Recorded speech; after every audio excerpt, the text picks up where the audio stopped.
Alô, Leute! Esse é o Alemanha Cast, o podcast para quem quer saber mais sobre a Alemanha. Eu sou o Tomás e você aí, caro ouvinte, você que acha que você está escondido, se você desligar seu celular ninguém vai te achar, se você acha que você está apagando o arquivo, eu vou deletar essa foto aqui para ninguém mais ver isso.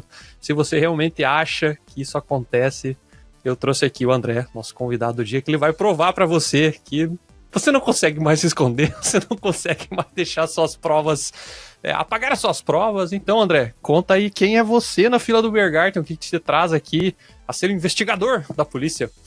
Fala, galera, meu nome é André, eu moro aqui na Alemanha já, não deixa eu mentir, 2012, 13 anos. Nossa, faz tempo. Já, e há 8 anos eu trabalho para a polícia na área de forense, na área de informática. Perícia, né? Perícia em TI. E é uma área muito pouco conhecida, né? Sim. Acho interessante, mas poucos conhecem. É. E na fila do Bergarten eu peço sempre uma cerveja grande sem suco de limão, né? E a cerveja de verdade, né? Isso aí a gente já falou em podcast aqui, o alemão é orgulhoso da lei da pureza, e é o lugar que mais se mistura cerveja com coisas tranqueiras, é aqui, né? Pois bem, pessoal, hoje tem o André aqui que trabalha para a polícia aqui da Alemanha. A gente vai explorar um pouquinho dessa área forense. Eu, que sou da área de TI, também não conhecia, quer dizer, estou conhecendo um pouco mais agora através do André. E é uma área muito vasta, então a gente vai falar um pouco aí sobre essa questão de privacidade até, né, da questão de estar escondido aí perante esses serviços aí, Google, Apple, essa galera toda aí que tá rastreando, que sabe mais sobre sua vida do que você.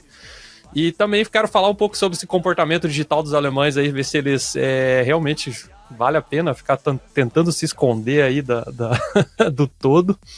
E a gente também vai falar um pouco sobre a profissão, né? Como que o André consegue ajudar aí nas perícias em TI.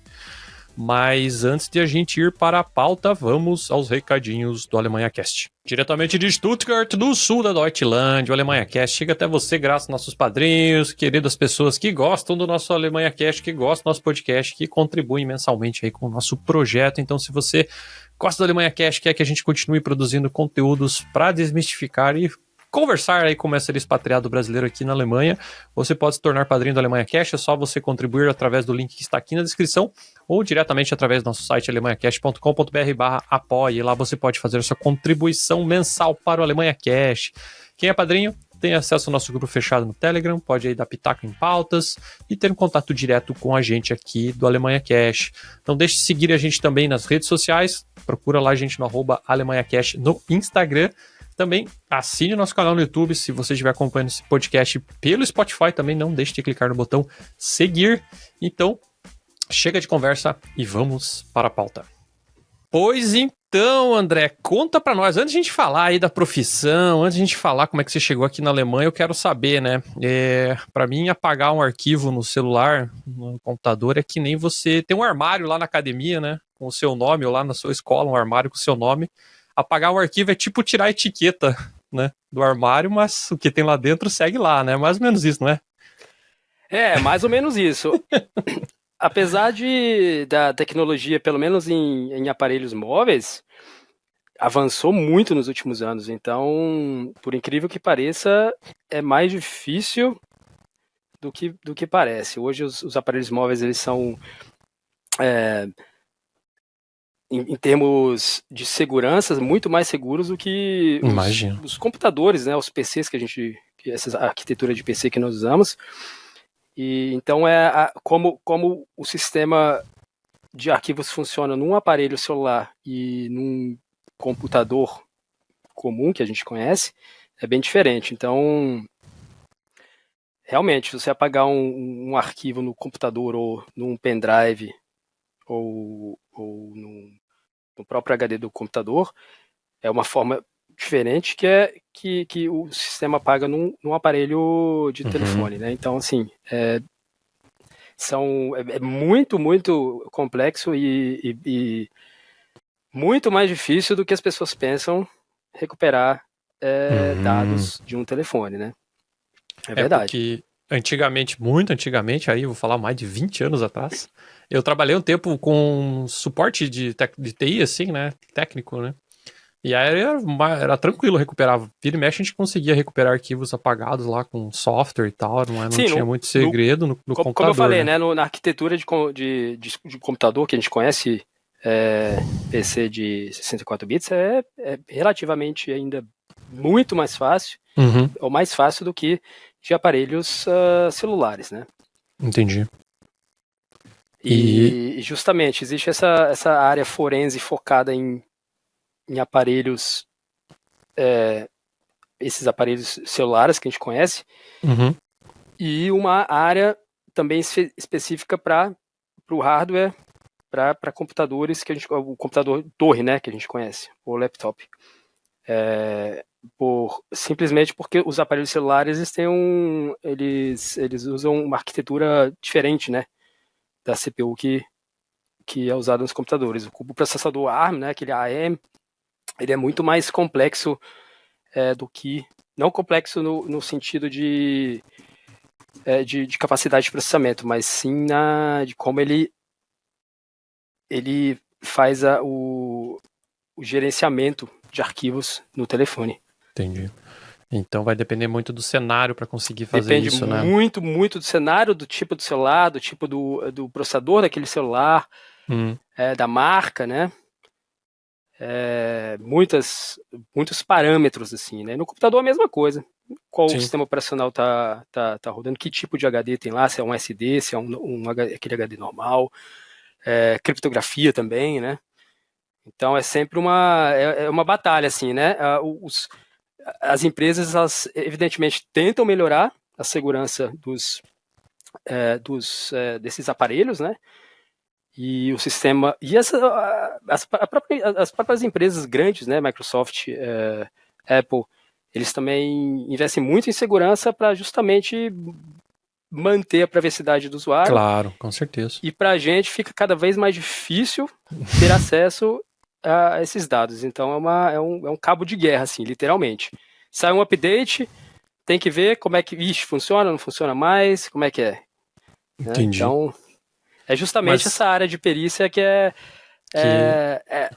o objetivo é acessar os dados e fazê-los legíveis para uma investigação. Também não adianta nada você conseguir fazer a cópia dos dados de um determinado sistema e não conseguir lê-los, né? Então, não conseguir interpretá-los. E como é que funciona essa parte? Imagino que você tem que manter a integridade da prova ali, né? Do computador e tal. E como é que faz isso, né? Porque... exatamente, esse Forensic Sound é uma forma de você trabalhar com aqueles dados sem alterá-los. Então, tem uma série de denominação, quando você... A denominação, por exemplo, de hash, quando você faz uma cópia de um HD completo, você cria uma hash depois.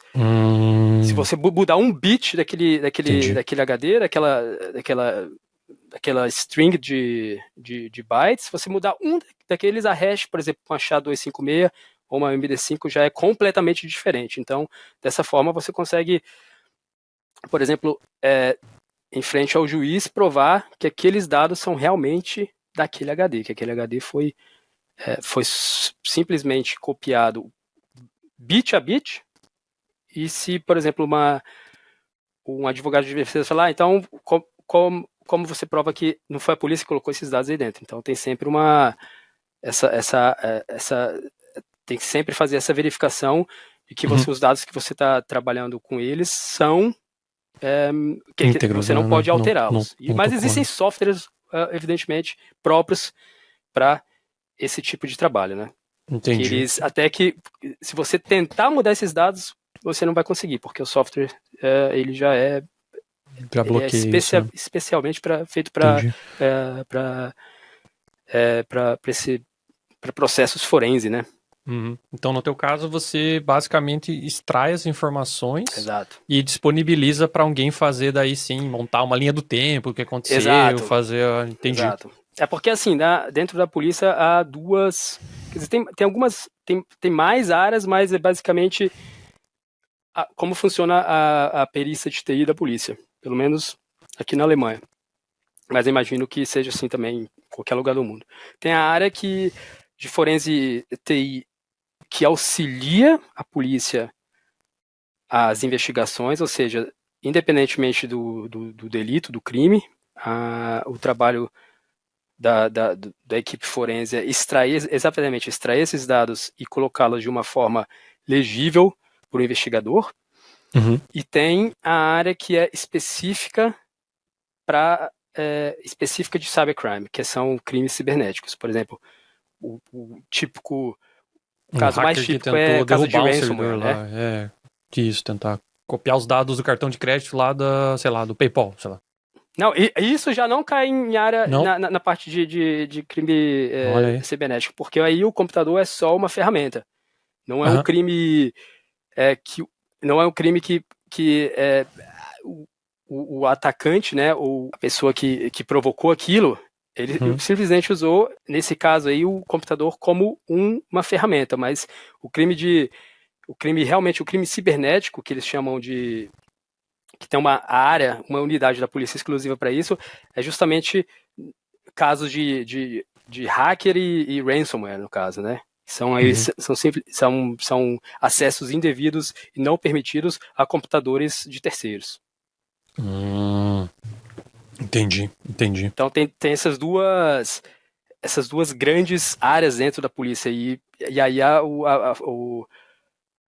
nossa área de forense ela é justamente ou você, no meu caso, eu trabalhei 5 anos na área de extração de dados e disponibilização desses dados para a polícia. E, lógico, você sempre ajuda ele na investigação, porque tem uma coisa que não ficou clara, né, os investigadores precisam saber alguma coisa da interpretação, por exemplo, do tempo, né, do horário, qual a... Pois é. Né, porque tem as zonas, né, de tempo, então a gente sempre dá também essa parte de auxílio na interpretação de dados, mas há 3 anos eu trabalho só com crime cibernético focado em ransomware e ataque hacker, né? Entendi. E aí já é uma outra constelação de trabalho, porque envolve investigação e cooperação mundial, porque sem uma cooperação com outras agências do mundo, é difícil. É literalmente impossível você investigar alguma coisa, porque o servidor não está aqui, o servidor que foi usado para ataque não está na Alemanha, está na Estônia ou está na Islândia, então, e por jurisdição, a Alemanha não tem a capacidade de simplesmente pedir os dados de um servidor que não está sendo alocado aqui na Alemanha, né? Então ainda tem essa parte legal da coisa. É isso que eu ia perguntar, porque como é que funciona isso, né? Às vezes tu precisa de uma informação que, sei lá, tá no Google, tá no, sei lá, na Telecom, sei lá. E como é que vai pegar esses dados, né, para fechar o quebra-cabeça, né? Se o servidor onde os dados que a gente precisa está na Alemanha ou na Europa em geral, porque a gente trabalha também com a Europol, né, com a polícia da Europa em conjunto, fica mais fácil, né? Agora existem países que realmente não tem nenhum tipo de cooperação nesse sentido. Então aí fica bem difícil você fazer a solicitação desses dados. E como é que é o Brasil nessa jogada aí, você sabe? Então, o Brasil é que, assim... Já teve algum caso que precisou? Já precisou do Brasil? Já houve alguns casos, mas assim, eu não posso falar muito em detalhes, mas o Brasil, ele tem uma cooperação, eles cooperam aqui com a Europol, né? Mas esses últimos, por exemplo, não sei se você já viu esses servidores de venda de coisas ilegais, ilícitas na Darknet e tal, e geralmente às vezes você vê um desses grandes mercados ilícitos, você vê um banner assim, né, lá, FBI, seized, isso, o website. Sim, já vi. Aí tem os logos, né, Europol, FBI, a BKA, né, que é a BKA, que é a Bundeskriminalamt. O Pirate Bay sempre tinha isso aí, né? Então. Derrubaram isso o Pirate acontece Bay e é justamente vezes, né? essa área que é a minha área de atuação, a investigação esse tipo de coisa, né? Então, e a Polícia Federal, na verdade, pelo menos nesses últimos 2 anos, as grandes plataformas, eu até hoje não via o logo da Polícia Federal. Então, assim, eu não sei como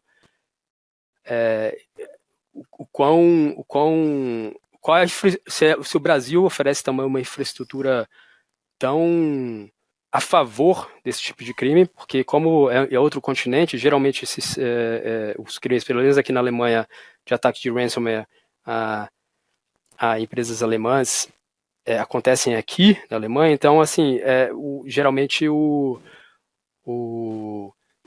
atacante, né, a pessoa, o hacker, ele procura sempre uma infraestrutura de TI aqui na Europa, pela internet ser mais rápida, por ser mais barato, por ser ter menos burocracia para você alugar um servidor virtual, né? Então, já teve uns 2 ou 3 casos que a gente até conversa com o Brasil e tal, mas não é muito recorrente, né? Mas eu sei que a Polícia Federal, eles também eles têm uma unidade de combate a esse tipo de crime bem forte. E os rastros, né, que a gente vai deixando, né? Como é que vocês usam essas informações aí? Sei lá, smartwatch, né? Teu querido iPhone no seu bolso aí, com certeza tá mandando dados para tudo quanto é lado, mostrando que você tá, o que tal. Como é que funciona isso e como é que vocês usam essas informações aí?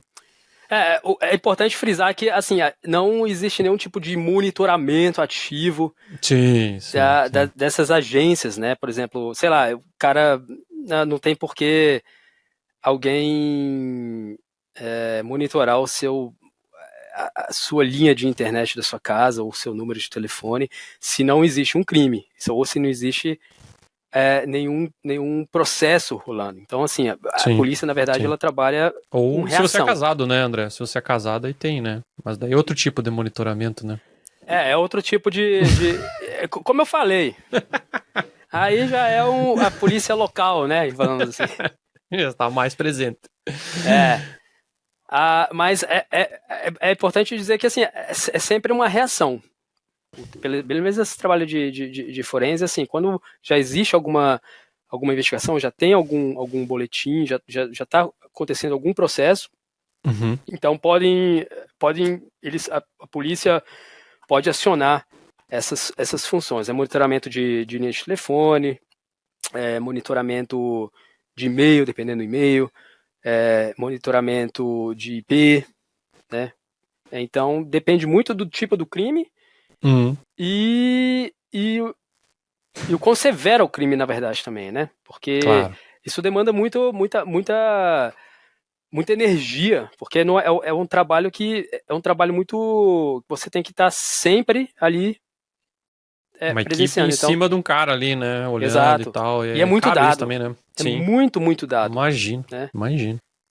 E mesmo quando já, sei lá, acontece, vamos dar um exemplo, tem uma plantação de droga em algum lugar, aí a polícia entra lá e, sei lá, tem 10 pessoas, 10 celulares e, sei lá, 2 laptops. Você imagina a quantidade de dado que tem ali para análise, né? E então, assim, não adianta você querer fuçar tudo loucamente, porque na verdade aí você pode encontrar até outras coisas, outros crimes que podem virar crimes também, podem abrir antecedentes para outro processo.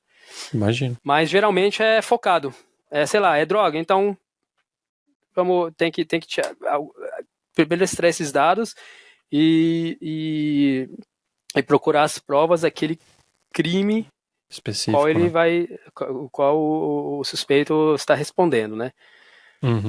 Então, mas existem sistemas automatizados para esse tipo de coisa. Não já não se faz isso tudo manualmente, assim. Só se for uma coisa muito extraordinária, né? Aí é bit por bit. Caraca. Trabalho minucioso, né? Porque juntar tudo e deve ser Não só juntar e fazer a análise, né? Depois tem que escrever, tem que escrever relatório, relatórios técnicos, né?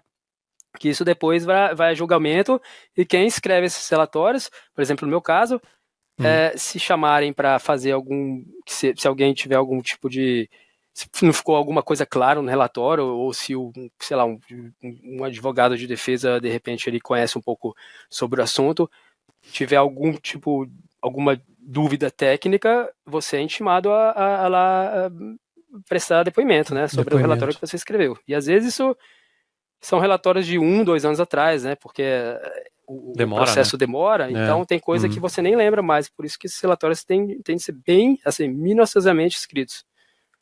Tu já teve que depor alguma coisa assim para ajudar alguma coisa? Já, algumas vezes.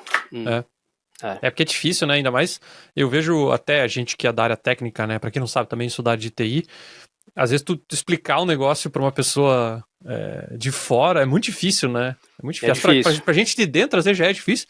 O pessoal de fora é mais complicado ainda. E agora você imagina, por exemplo, um celular que você trabalhou com os dados há 2 anos, você escreveu ali um relatório específico sobre alguma coisa, sobre algum dado daquele aparelho, e depois de 2 anos vem uma intimação, aí você vê qual o caso que é, e aí depois você tem que entrar eu ainda escrevo mais um pouco do que está no relatório técnico, assim, que é justamente para fazer esse backup mental, né? Você lembrar depois de tanto tempo sobre o que era o caso. Lógico, você tem acesso ao inquérito, você tem acesso mas mesmo assim, lembrar os detalhes não lembra, né? Mas mesmo assim, vem uma pergunta que você simplesmente fala, putz, não lembro, não consigo responder essa pergunta, né? Mas é comum. Tá tudo bem, imagino, assim, não tem. Imagino. Eu que tô na área de software aí, os caras perguntam como é que funciona o requisito que o cara implementou, sei lá, 3 anos atrás. Falei, cara, não faço a mínima ideia. Pois é, cara, não tem o que fazer. Como saber, né? Entendi. E às vezes, como eu falei, né? Ou o próprio acusado, ou um advogado de defesa, ou até mesmo o juiz, né? Por curiosidade, né? Quer saber alguma coisa e que não consta no relatório, e você dependendo do tempo que já se passou, o cara não lembra mais, né? E esses dados ficam armazenados aonde, por quanto tempo? Aonde não precisa falar, né? Mas quantos anos tem que segurar os dados e tal? Porque esses dados ficam armazenados por algum tempo, né? Até que o processo seja fechado, né? Seja concluído. Mas fica com a polícia, né? E a evidência, né? Que é o aparelho, no caso, também fica retido. Fica retido, exatamente. E teve algum caso que te marcou, assim? Pode falar, não precisa falar em detalhes, mas alguma coisa assim que você... né? Alguns... Mas, cara, qual que é o crime mais comum? Quais são os crimes cibernéticos mais comuns da Alemanha? Conta pra mim. Na área de ataque, na área que eu atuo agora, que é a área exclusiva de crime cibernético, que é, sei lá, 99% ataque de ransomware, né? Que alguém entra ou numa firma grande, né? Eles adoram firma grande porque a probabilidade de ganhar um pouco mais é maior. Então, eles se infiltram numa rede, entra através do, sei lá, mais comum falha de segurança de algum software que esteja sendo utilizado pela empresa, ou campanha phishing, né? Tem muito também. E aí, eles tendo já acesso à rede, eles eles entram como um usuário simples, um usuário comum da rede, e aí tem uma série de exploit que se compra na Darknet por, assim, muito, muito fácil comprar esse tipo de software, e eles escalam o privilégio do usuário dentro da rede e se tornam administradores, e uma vez administradores já era, né? O cara consegue fazer tudo. Então, geralmente, 99% dos casos que a gente tem é ransomware. É o cara, depois que ele vira administrador, E pronto, já era. ele roda o ransomware, né? E o ransomware ele vai em todos os dados, ele encripta todos. Primeiro ele faz uma cópia dos dados livres, ele extrai esses dados da empresa por um servidor em algum lugar do mundo, e é justamente essa área de investigação que a gente atua. Depois de copiar esses dados para algum lugar do mundo, ele roda o ransomware vai em todos os dados do sistema e da rede, dependendo do acesso daquele usuário, encriptografa todos os arquivos, e no final ele gera um arquivo texto, né, dizendo, aqui tem muitos grupos de ransomware hoje no mundo, né, eles deixam espero que você nunca chegue a ler um arquivo desse ao vivo uma parede lá no seu trabalho. Mas diz, né, os arquivos foram encriptografados e tal, às vezes tem contato, às vezes não tem, às vezes tem uma plataforma já na Darknet justamente para a vítima entrar em contato, e eles exigem lá o capital que eles querem, né? Porque como eles já têm todos os dados da empresa, sabe quanto que a empresa ganha por ano, quanto empregados, pedir, então, né? Assim, eles conseguem estimar o preço pela chave de volta, que eles oferecem a chave de volta para descriptografar os dados. E se o cara tiver realmente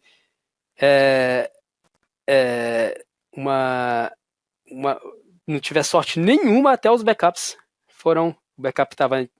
o servidor de backup era acessível por esse usuário comprometido, e aí se os backups também estiverem criptografados, o cara não tem o que fazer, ou ele paga ou ele fecha as portas, né? Que também é muito recorrente, infelizmente. É mesmo? O cara não tem o que fazer, ou ele paga ou fale, né? E tem muita coisa, assim, de negócio de seguro, porque tem seguros específicos para esse tipo de caso, né? Uhum. Então, mas esses seguros, logicamente, são muito caros e são muito...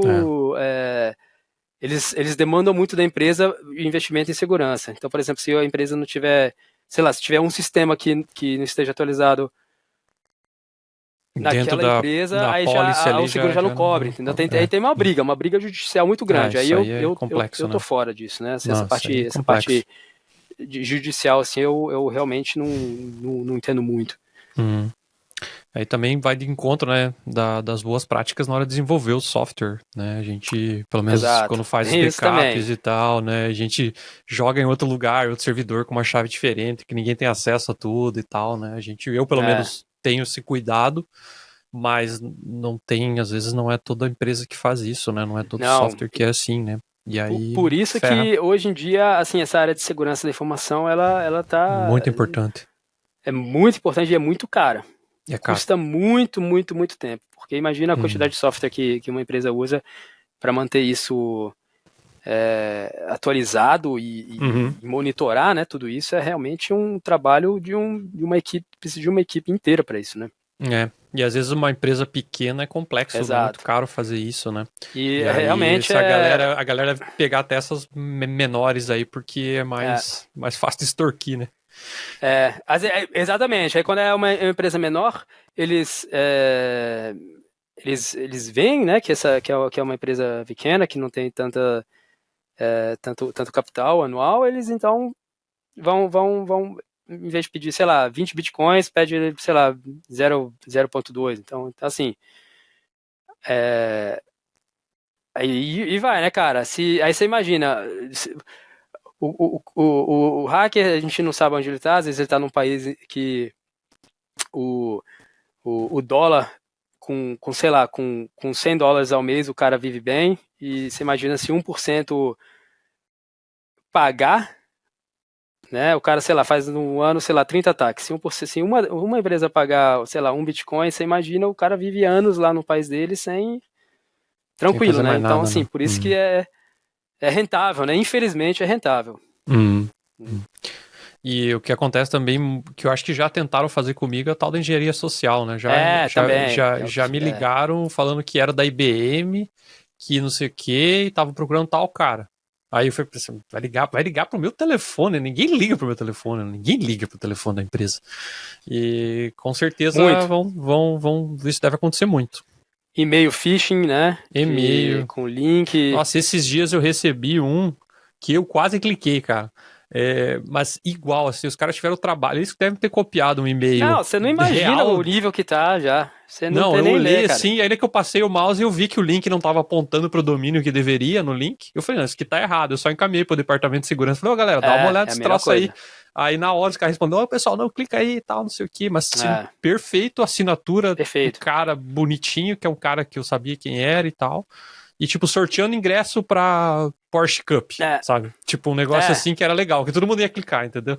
Não, e quando e também tem as campanhas chamadas de spear phishing, né? Que é uma campanha, ela já é meio que tem o objetivo de acessar alguém. Então, assim, o cara, sei lá, o CEO, presidente de uma empresa, que na internet, evidentemente, no site vai estar as informações dele, nome, às vezes tem até e-mail, né?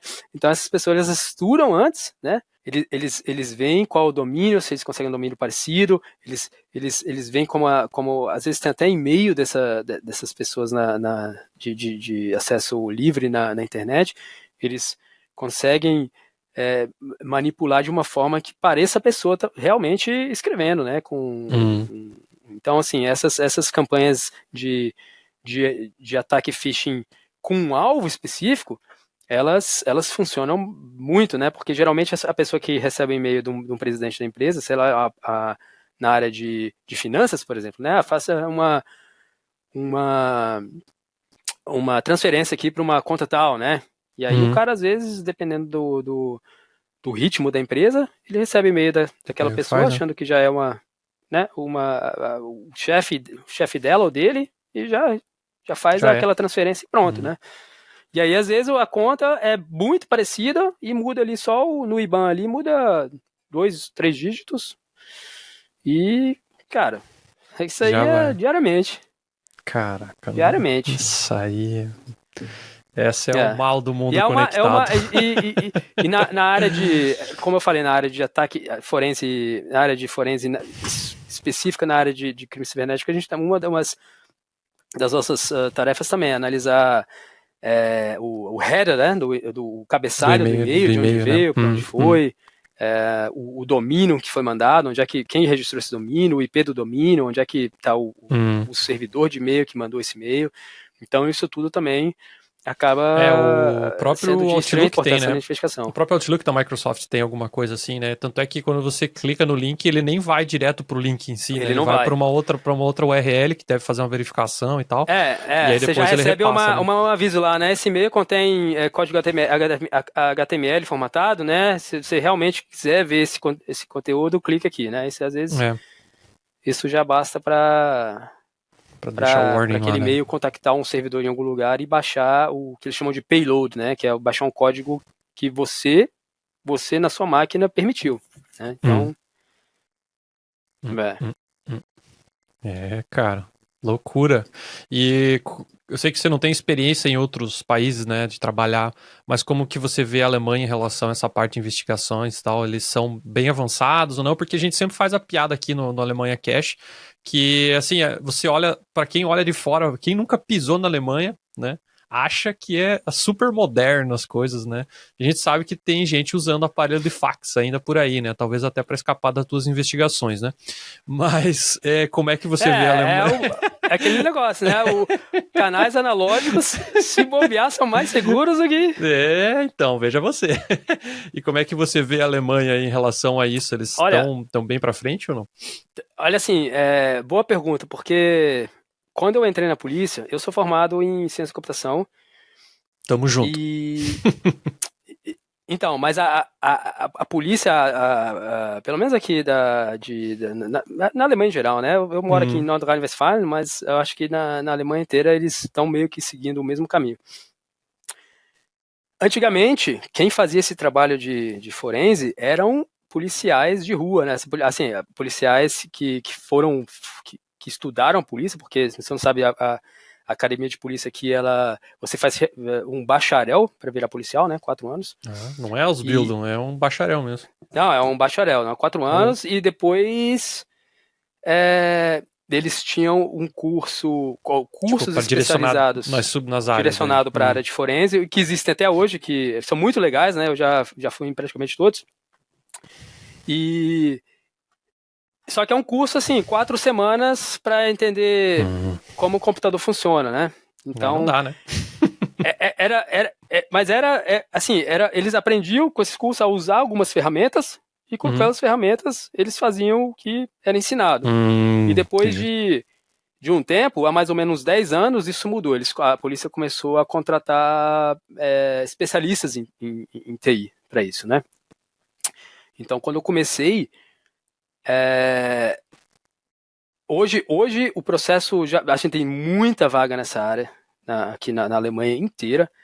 Há 2 anos abriu uma unidade especial de TI na polícia, que a gente pode até depois fazer um podcast sobre isso, até para a gente, né, até para eu divulgar essas vagas. Divulgar, né? Porque a polícia que eu falei, precisa, né? De muita gente. Eu sou da área de TI e nunca tinha falado com ninguém, né, dessa parte. E a demanda é muito grande. Há 2 anos para cá, como eu disse, abriram essa unidade especial, que é focada só nisso, que é para pegar, para empregar pessoas da área de ciência de computação. E quando eu comecei, tava nessa transição, né? Os Beamte, né? Os policiais, os policiais, ao invés de fazer um curso específico, sei lá, forense em Mac, né, ou forense em Windows, forense em Linux, tem todos esses cursos eram oferecidos, ainda são. Só que era a única base de conhecimento que eles tinham. Então, depois de um tempo, eles saíam daquilo, eles já não sabiam o que fazer. Então, de uns anos para cá... É a diferença de um cara que nem a gente que fez computação, né? Que já tem uma base, eu não sei onde né? que você estudou e tal, mas eu lembro de fazer, sei lá, ir lá no sistema operacional, entender como é que funcionava o kernel, como é que ele alocava os processos, como é que registrava os dados, como é que apagava os dados e tal. Então, a gente foi bem mais a fundo, né? E com certeza... Isso e ajuda. Aí, se você né? faz um curso focado em forense, mas você já traz essa bagagem, é bem pra frente, né? E por isso, então, a polícia, ela hoje, nessa área de forense, ou nessa área de cybercrime, elas ou pegam, ou... Quer dizer, e ainda tem outra coisa, os policiais, eles também não queriam fazer isso. Hoje o policial, geralmente, ele tem medo de computador, tem pavor. O computador aqui, cara... Tira uma cópia, o cara, puta, eu não sei fazer, também não quero aprender, entendeu? Então tinha esse problema também. Então a estratégia foi fazer a captação de pessoas especializadas, né? Imagina o Capitão Nascimento, o Capitão Nascimento fazendo isso. Eu sei que o cara tem que manter o cara motivado também, né? Então, pois é. Foi uma estratégia de pegar gente e não tem fazer concurso, o caminho inverso, tem nada. Né? Fazer o caminho inverso, acho que é legal, né? Foi uma boa sacada.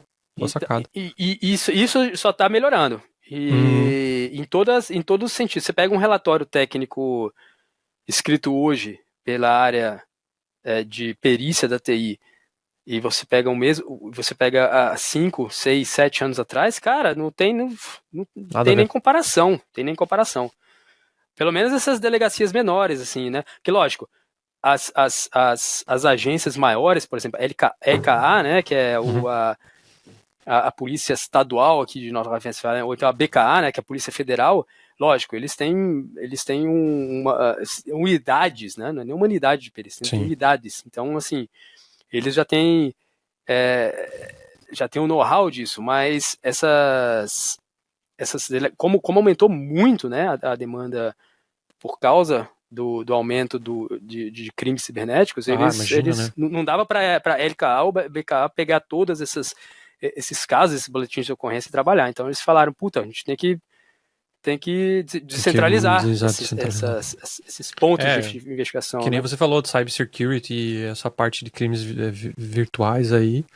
Cara, vai só cada vez ter mais, né? Porque, imagina, cada vez um mundo mais conectado e tal. Então, são áreas que dá pra você, ouvinte, que tá querendo saber, pensando pra onde ir, essas áreas aí vai ter trabalho infinito pro resto da vida, porque não tem como escapar, né? E só tende, não somente tende a aumentar, mas tende a ficar mais específico, né? O cara que há 10 anos atrás ele fazia forense em geral, TI em geral, assim, hoje está tão específico uma área, por exemplo, uma área de aparelhos celulares, afunilou tanto de questão de conhecimento mesmo. Sim. Que você tem dentro de uma unidade da polícia várias unidades responsáveis. O setor iPhone 12, o setor iPhone 13. Tipo isso, né? Ainda não, mas tá encaminhando. Daqui a pouco, né, quando eles lançar a arquitetura nova do celular, do telefone, vai ter que aprender tudo de novo e tal. Tudo não, né? Mas um monte de coisa vai ter que aprender nova. Quem sabe um dia caia nesse modelo maluco. Tá certo. E a Alemanha, assim, nessa área, ela tá de portas abertas para pessoas capacitadas que não tenham experiência, como foi o meu caso, quando eu comecei não tinha experiência alguma nessa área, mas pessoas que gostam, né, e são motivadas a aprender, né. Tá, então conta pra nós aí como é que você veio aterrissar nesse negócio aí, você que fez uma temporada na Polônia, e como é que foi essa história toda? Decidiu sair do Brasil pra ir na Polônia, por quê? Ixi Maria, aí é outro podcast. Não, a minha jornada começou em 2008. Eu fui eu sou de Brasília, né? Natural de Brasília. Então eu fiz ciência de computação lá, o bacharel, e eu entrei numa organização estudantil chamada ESEC. Talvez alguém aí do público conheça. É justamente uma organização estudantil que oferece estágios no estrangeiro, né? Então, assim, você se torna membro da ESEC, que é grátis, assim, não tem mensalidade nem nada, mas em troca você tem que trabalhar voluntariamente para a ESEC local, né? Então, por exemplo, ir lá no escritório da ESEC, fazer alguma coisa, responder e-mail, assim, você troca meio que as suas horas voluntárias por ter a oportunidade de fazer uma aplicação para um estágio no exterior. E foi o meu caso. Só que tem um detalhe, a minha esposa, minha atual esposa eu conheci em 2007, ela é alemã, eu conheci através da ESEC, ela estava fazendo um estágio em Brasília, né? Ela estava lá. Ela estava lá, então eu a conheci lá, eu já era da ESEC, ela foi pela ESEC aqui da Alemanha, e depois que terminou o estágio dela, ela voltou para a Alemanha, e surgiu não, né? Eu tinha que esperar, porque eu tinha acabado de passar no concurso da Caixa. Eu tinha assumido na área de TI na Caixa de Brasília, então eu tinha que esperar 2 anos para pedir a licença não remunerada. E aí depois ela voltou para a Alemanha, eu esperei mais 6 meses, e aí eu tive a oportunidade de tirar uma licença de 3 meses, e achei um estágio na Polônia. Aí eu pensei, Polônia, Alemanha, tá mais perto da Alemanha, perto né? né? Brasília do que a Alemanha, né? E fui, cara. E cheguei na Alemanha, cheguei na Polônia, e ixi, aí teve uma idioma lá, tá louco. Uma estoura cabeluda, né? Porque aí eu tive tava só com visto para um mês, e aí quando foi sair o visto de trabalho, era na hora de voltar para a Caixa, e eu fiquei naquela, peço demissão do concurso ou fico no estágio na Polônia, né? Foi uma decisão que eu tive que tomar lá na Polônia, né? E acabei tomando por ficar lá. Tá me ouvindo ainda? Tô. Ah, tá. E acabei ficando o estágio que era para durar 6 meses, eu acabei morando 3 anos na Polônia, né? Trabalhando com TI também. Qual cidade da Polônia? Em Cracóvia. Uma cidade muito bonita. Assim, recomendo. Já foi lá, né? A Polônia em si é um país incrível, né, cara? Eu viajei lá a Polônia inteira e até hoje eu tenho amigos lá, eu vou lá de vez em quando visitá-las. E é um país sensacional. E aí eu morei 3 anos lá, e depois de 3 anos ficou naquela, né? Minha família no Brasil, eu vi a minha esposa, que era namorada na época, a gente se via uma vez ao mês, e ficar nessa relação é difícil, né? Depois de um tempo, ou vai ou termina, né?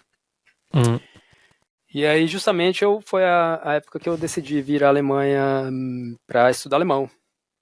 Pensei, vou estudar alemão e vamos ver se eu acho um trabalho, né? Aí eu vim para cá, comecei a estudar alemão na Volkshochschule, né? Em Frankfurt. Morei em Frankfurt 3 meses. E depois precisava de papéis, né? Sempre, né? Isso é o problema.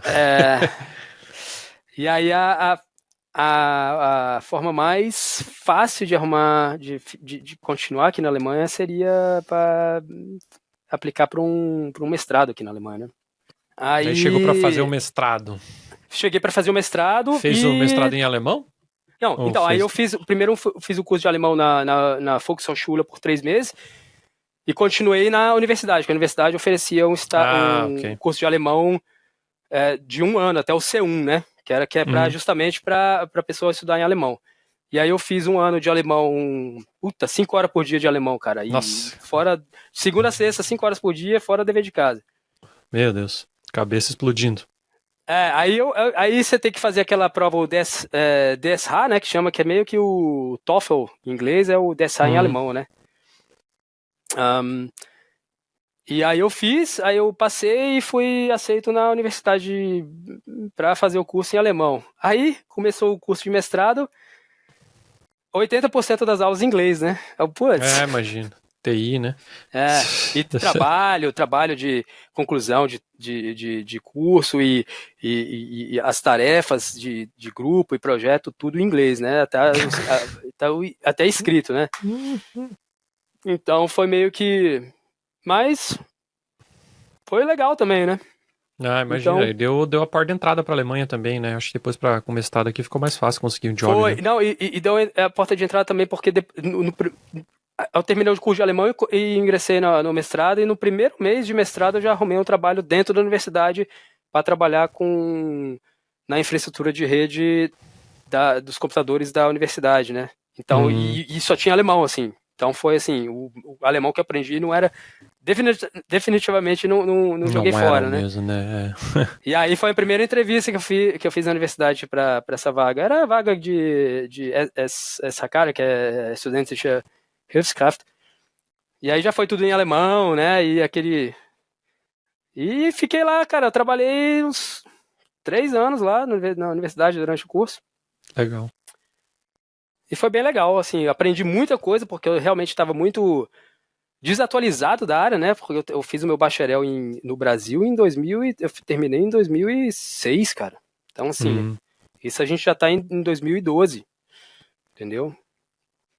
Já bastante tempo já. Foi muito legal. No início eu realmente não queria fazer um mestrado, assim, não que eu não queria, mas eu não tinha pretensão, queria realmente arrumar emprego e ficar aqui, mas o mestrado realmente foi uma grande atualização, assim, na minha carreira, né? Legal, bacana. E então, um belo dia, eu fui fazer uma prova, né? E todas as provas no mestrado eram orais, né? Aí eu fui fazer uma prova... Louco. Só que as provas também em inglês, né? Aí eu fui fazer uma prova, e aí eu saí da prova, eu lembro que era... a gente estava saindo de férias no dia seguinte, aí chegou a minha esposa com um jornal, né, cara? Que ela já no jornal falou, tem umas vagas de TI aqui na polícia aqui. Um jornal, né? Um jornal impresso. Aí eu, que legal. Aí eu fui ver. Que legal, estão publicando vaga no jornal ainda. Aí eu fui ver e eles estavam aceitando a aplicação, né? O currículo, tipo, até o dia seguinte, assim. Eu cheguei em casa, fiz um currículozinho e tal, mandei. Aí não vi mais nada, né? E aí eu fui ao Brasil, a gente estava indo pro Brasil, e quando eu estava no Brasil eu recebi um e-mail chamando para uma entrevista. Aí, só que eles já colocaram a data, né? O horário, tudo. Eu falei, putz, eu tava no Brasil, né? E nessa data ainda estaria no Brasil. Eu mandei um e-mail falando que não... Presencialmente não dava, né? Se não podia adiar pro dia que eu tivesse voltado já, né? Aí falaram, tá bom. Aí, cara, eu lembro que eu cheguei do Brasil num dia à noite, no dia seguinte eu tinha a entrevista. Cheguei daquele jeito. Zumbi, né? E foi numa outra cidade, não é a cidade que eu trabalho hoje. Eu mudei já de cargo na polícia. Então, e foi muito legal, que eu cheguei lá, era justamente, era exatamente nessa transição, né? Eles estavam tirando policiais que faziam esse trabalho para colocar pessoas especializadas. E foi muito marcante, assim, essa entrevista, porque quando eu cheguei lá, né, eu não tinha nem ideia o que tava me esperando, né? Eu cheguei lá... Os caras com arma em cima da mesa. Não, escuta essa. Aí eu cheguei lá, a mulher me deu um papel, falou, espera aqui fora, nessa sala aqui que vai ser a entrevista, pega esse papel aqui, tem um texto aí, você lê, e quando você estiver pronto, você entra. Aí o texto era meio que um cenário, assim, né? Alguns cenários, eram uns 3 cenários, assim, sobre exatamente essa coisa de... O pulo do gato foi... Quando eu tava no Brasil, e eles me chamaram para uma entrevista, eu comprei um livro especializado de forense digital na Amazon, em alemão. E comecei a estudar, cara, porque eu não sabia realmente nada, né? Sim. Eu não sabia se eles iam fazer pergunta técnica, ou não sabia, não tinha nem ideia. Como eu não conhecia ninguém nessa área, então eu realmente estudei ali 1, 2 semanas com esse livro que eu tenho até hoje, um PDFzinho básico, assim, né? Que é forense digital, né?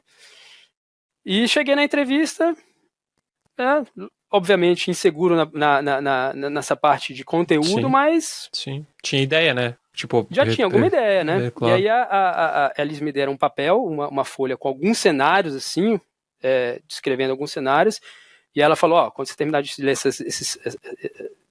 termina de ler e você pode entrar na sala. Não sabia nem o que tinha dentro da sala. Aí, cara, abri a porta, tinha uns 10 policiais, assim, uma fileira, assim, ó.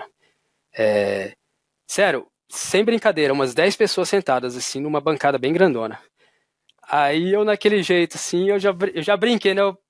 Primeira reação, assim, foi, soltei, assim, meio que... Falei, pô, é uma entrevista ou é uma... Interrogatório.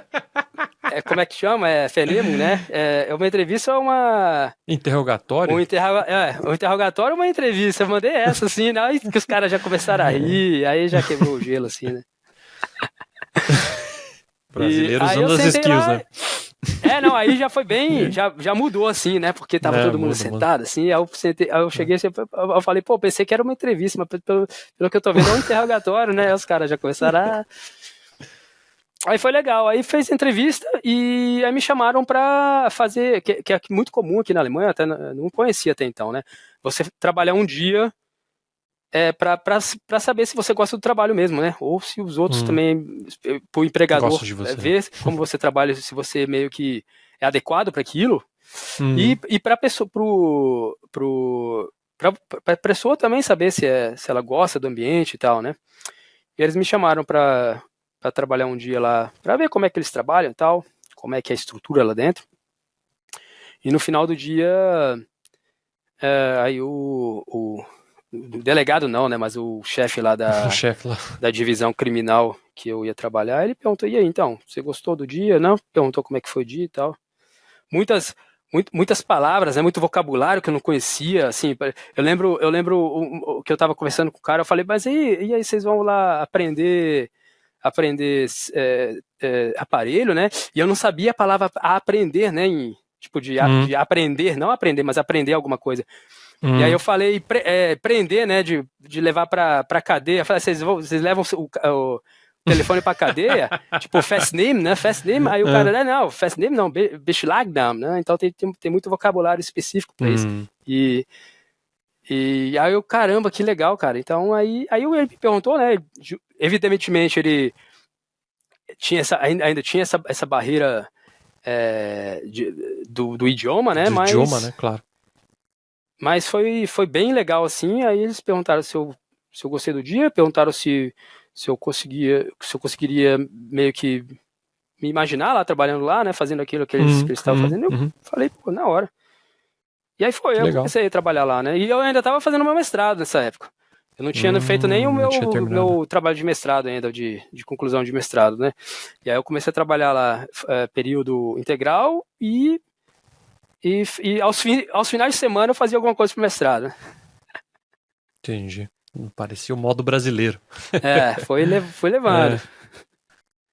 Legal. E aí terminou o mestrado e continuou lá daí. Aí eu terminei o mestrado e aí eu peguei uma outra vaga na polícia, por isso que eu mudei pra uma delegacia meio que da polícia estadual, né?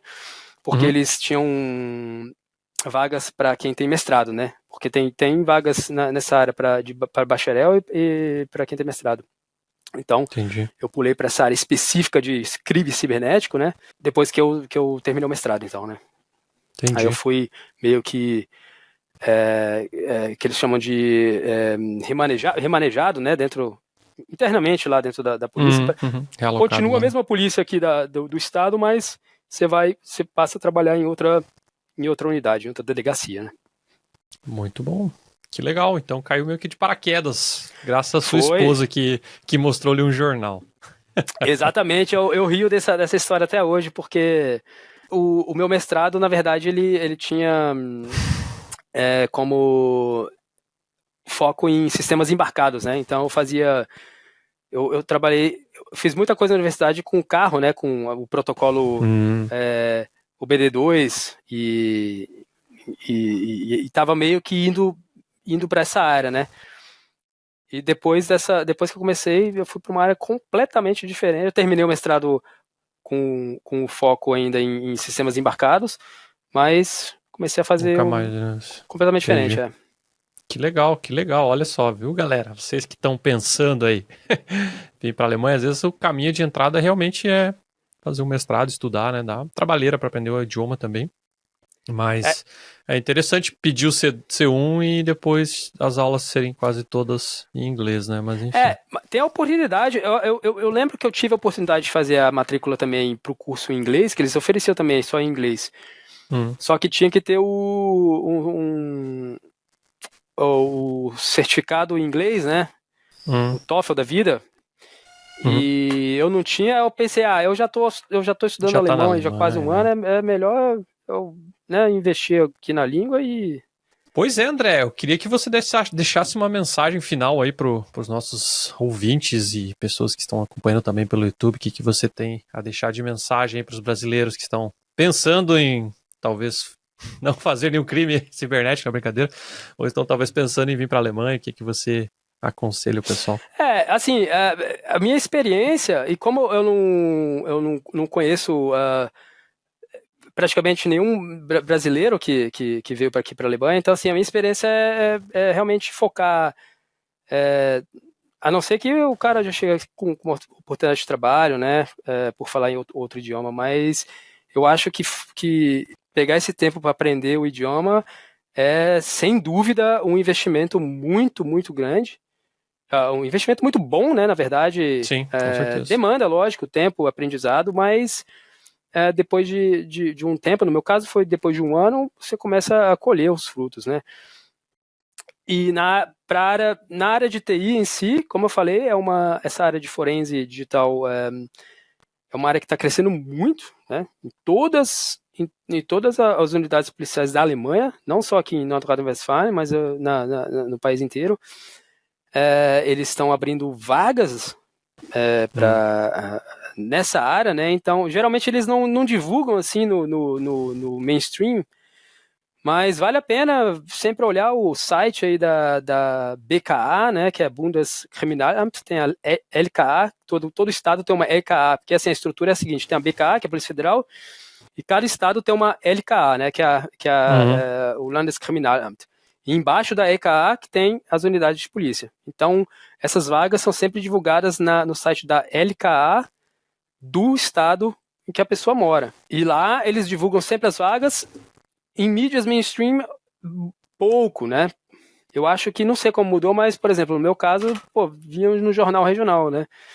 Então, eles estão... Acredito que isso tenha mudado nos últimos tempos. Eu sempre quando eu vejo essas vagas, eu vejo realmente nos sites oficiais das agências, né? Uma área muito, muito vasta, abrangente. Imagino. Muito potencial para aprender coisas novas, né? Sair um pouco daquele mundo de TI e nessa área o cara sempre vai usar o conhecimento dele de redes, de programação. A gente tem um timezinho de desenvolvimento entre a gente, né? Eu também gosto de fazer código, né? Então, muita coisa para automatização. Automatizar, né? Sempre. No dia a dia do trabalho, eu também faço, né? E tem, cara, tem oportunidade para pessoas que gostam de desenvolvimento em aparelhos celulares, né? Então, assim, basta ter uma formação ou um bacharel ou um mestrado que o resto... Só o lance do visto para te falar a verdade, eu não sei como que funciona hoje. No meu caso, na época, eu tinha uma permissão de residência permanente já, né? Porque eu casei, mas não tinha a cidadania alemã ainda, né? Então... Sim. Imagino que essas áreas aí, eles não tenham o sponsor, né? O visa pelo trabalho. Mas legal. Eu acho que com certeza deve ter bastante oportunidades aí. Beleza, André. Agradeço a sua presença e a gente pode explorar outros temas aqui nesse podcast. Exato. Porque com certeza tem mais papo aí para ser desenrolado. Quando chamar, cara, eu tenho o maior prazer de vir aqui participar do bate-papo de vocês e de repente até contribuir com alguma coisa. Beleza, então. Agradeço a sua presença e até a próxima, galera. Tchau! Valeu!